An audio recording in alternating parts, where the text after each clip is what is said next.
মশলা কষানোর মধ্যে আমি আচার দিয়ে দিলাম একটু তেঁতুলের।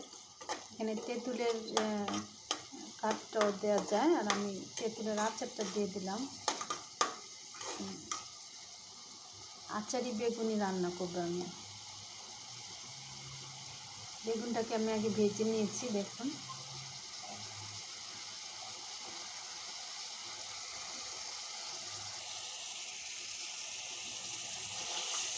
আমি আচারি বেগুনিটা কখনো রান্না করি নাই, তো সেদিন দেখলাম একজনকে রান্না করতে, তো ভাবলাম আমি একটু রান্না করে দেখি। যেহেতু বেগুন আছে ঘরে, এটা অনেক বড় বেগুন ছিল একটা, তো ভাবলাম এটা দিয়ে একটু রান্না করি। তেঁতুল ছিল,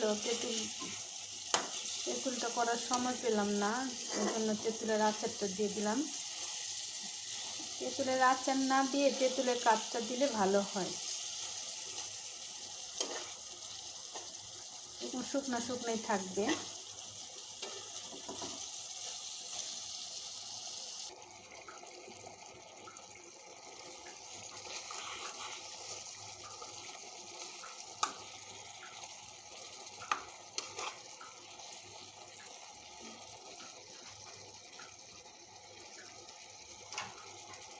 হয়ে গেল আমার আচারি বেগুনিটা। আমি কি ধনিয়া পাতা দিয়ে দিলাম। আমি কিন্তু সরিষা দিয়ে কষিয়ে তারপর রান্না করেছি। সরিষা বাটা দিয়ে রান্না করলে খুবই মজা হয় এটা খেতে। সব মশলার পাশাপাশি আমি সরিষা বাটাটাও দিয়েছি।